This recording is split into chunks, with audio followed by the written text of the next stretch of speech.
Adam and Eve, they wore no clothes. After they ate the forbidden fruit, they opened their eyes and realized that they were naked. So they sewed fig leaves together and made coverings for themselves. Mr. Toastmaster, fellow Toastmasters, and welcome guests. Mankind started wearing clothes 170,000 years ago, according to a study following the evolution of life. From that time onwards, the concept of wearing clothes developed for modesty and for functional use. For example, they keep us warm in the cold weather, shield us from the sun, and to protect us from praying eyes. So the only purpose of clothes to cover us and keep us warm? Far from it. What we wear is a reflection of more or less a conscious choice. It expresses our desire to seduce, to convince, to show our discretion, and to convey any message relating to everyday circumstances. What's more, the way we dress can reflect our lifestyle, our mentality, our social status, and or ethnicity.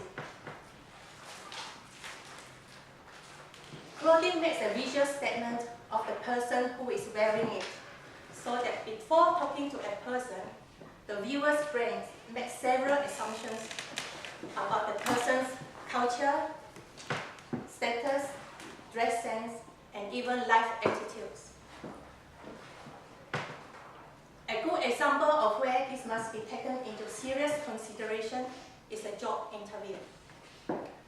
Clothes such as uniforms are very useful in defining job roles and making the wearer instantly recognizable, such as policemen, pilots, doctors, nurses, etc. Putting on different clothes creates different thoughts and mental processes. In a study, Professor Karen Hine from University of Hertfordshire gathered a group of students and asked some of them to wear Superman t-shirt.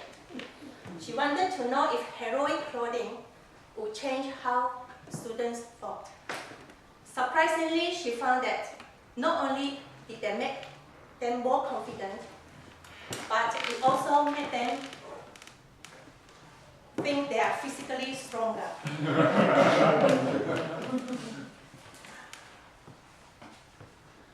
The psychology of dressing well and why you must to get anywhere in life. I'm going to tell you a story about a friend. His name is Francis. Francis never liked the way that he had to dress a certain way to get the respect he thought he deserved and to get people to listen to him. What a shame, he would tell himself.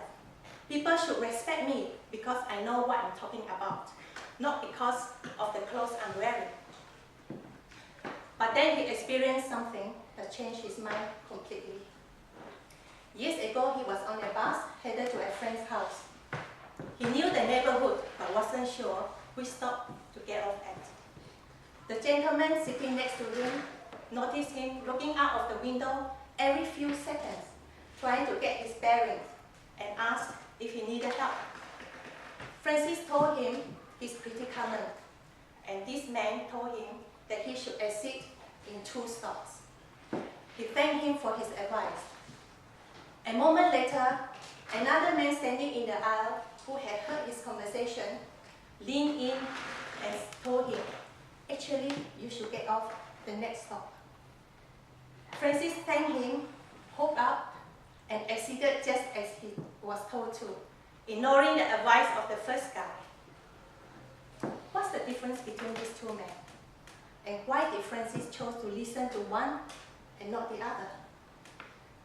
He asked himself the same question as he walked the last few blocks to his friend's place. Look sharp, be sharp. The clothes you wear change what people hear you say. As Francis walked away from the bus, he knew in an instant why he chose to listen to one guy and not the other. The man in the aisle was dressed sharply. He was on his way home from work in a fancy office. His seatmate was dressed in a jogging pants, had a stain in his t-shirt, and looked like he might have been showering that day. In this moment, Francis realized just how many preconceived notions and stereotypes were built into his assumptions of other people. Here he was complaining how people judged him by his clothes, while he was doing the same to them. If you want people to listen to you, here's an important lesson.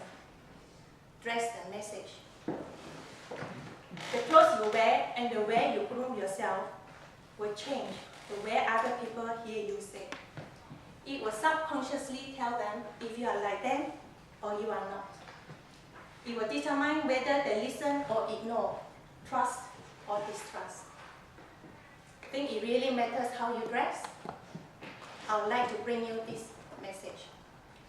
People judge you based on the clothes you wear. Whether you are walking down the street or sitting in a business meeting, people are always looking at what you are wearing. I personally enjoy and feel good when I'm suitably dressed for an occasion.